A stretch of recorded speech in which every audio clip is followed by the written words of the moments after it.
You ever got really awful dating advice that just, oh my God, just be yourself? And you know what? Hey, you know what? Nice guys, they don't finish last. And if you just lavish a girl and you put her on a pedestal and you give her all of the different gifts and the best treatment in the world, you'll be able to get whatever girl you want. And nobody really long term likes the bad guy. Yeah, well, take a look at this. Missing female jail guard, 56, who helped a 6'9" monster murderer escape Alabama prison, was in special relationship with him. They were fucking in jail. It's not like either of them were real lookers, but hey, he was at least 6'9". Oh, 6'9", nice. And has 2 aliases. The pair are armed with AR-15s and a shotgun. Sweet. Vicky and Casey White are the 2 individuals involved in this. They aren't related, but it is Alabama, so that differentiation needs to be made. A female guard who orchestrated a murder suspect's escape from prison in Alabama was in a special relationship with the thug. Hey, I wouldn't call that or say that to his face. Well, even I would have to slightly look up because he's got 3 inches on me, ladies. Police have revealed, as her mother-in-law suggests, that the criminal may have brainwashed her. Oh, no, please. It's nothing to do with her. It's not that she sold her house, broke him out of jail, went on the run. And it's not like there's a long list of examples of different female prison guards that managed to either start fucking the inmates, trying to break them out, and just throwing away their career. No, definitely, it's not a pattern. Vicky and Casey White, who are not related, surprisingly, were seeing each other while he languished in a Lauderdale County jail. Inmates told the cops the pair were said to have grown close while the accused killer, who is 6'9", was locked up and she was working. Why does his height play so much into this? He's just a big fucking dude, okay?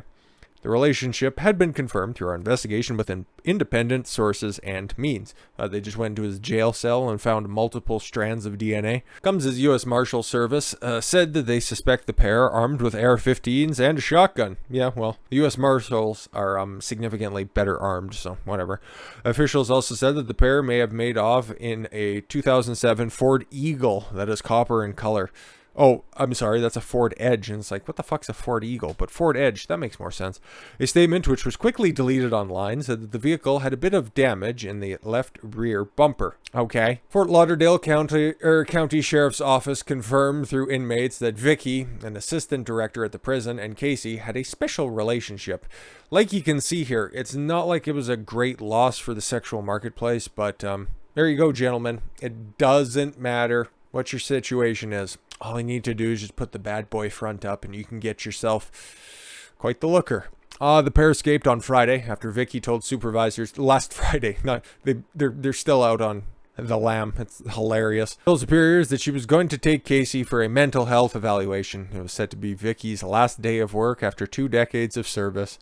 Cool. I decided to go out on a bang now, didn't you? On April 18th, she sold her house well below market value for $95,550.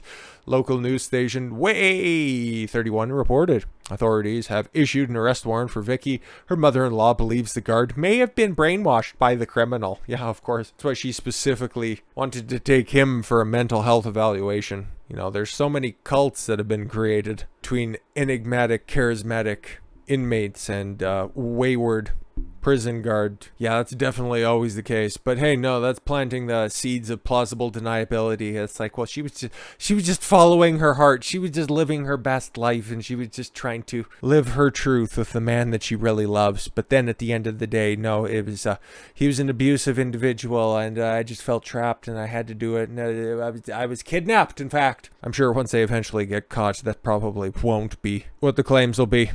Vicky's mother-in-law, Frances White, told, there's a lot of white people in this, dailymail.com, that Vicky is a sweet person who wouldn't have helped a confessed killer escape. Yeah, well, if everything's properly proportionate, 6'9" guy's probably, delivering the wood. Her opinion has changed as the days go by and more information about Vicky's relationship with inmate Casey White comes to light.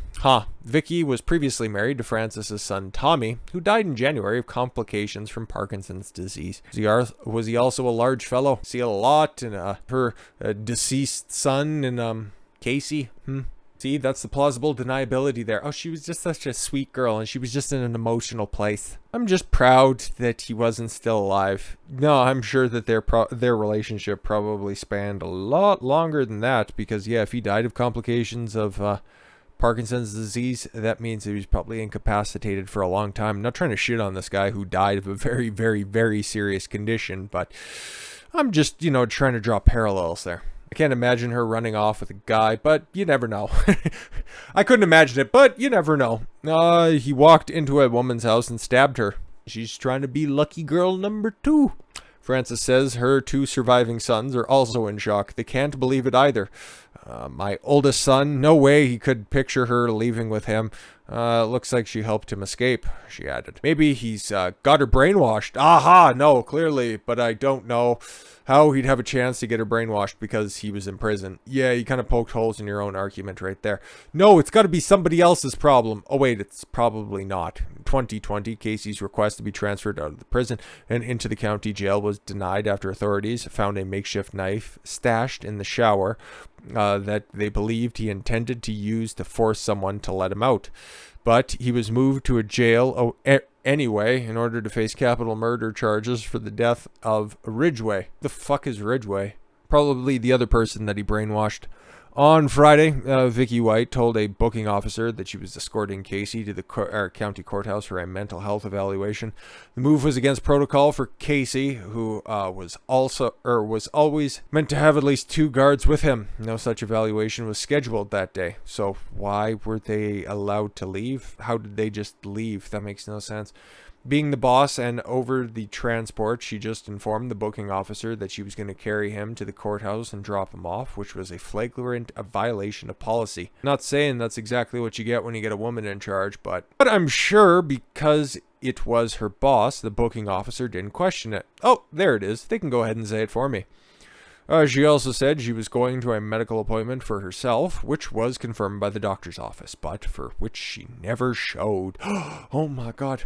Mental control was already over her, and they decided to go get the guns, Cletus, and hop into the 2007 Ford Edge. Live on the lam in style. Ugh. County Sheriff Rick Singleton said Casey was handcuffed and shackled in the back of Vicky's patrol car when they both left for the county jail that morning. Yeah, but she'd still have the keys to get him out of the shackle, so whatever.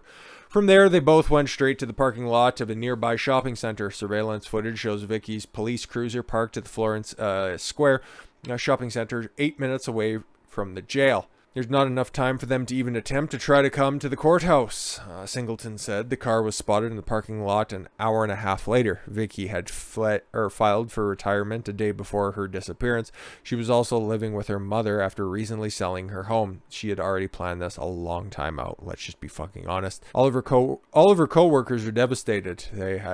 We've never had any situation like this with Vicky White. She was a model employee, except for the fact that she, obviously, if she was going to make such a blatant breach of policy, like taking a guy who's 6'9", and she is what? Like, you can tell there, she's the 5.5 foot tall female. Buddy has over just about 200 pounds on her. This isn't the first time that she's broken policy and gotten away with it. So I'm just going to go ahead and say that might be a little bit of a lie. If she did this willingly, and all indications are that she did, I guess we're trying to hold on to that last straw of hope. Stop simping for this fucking home hair cutter.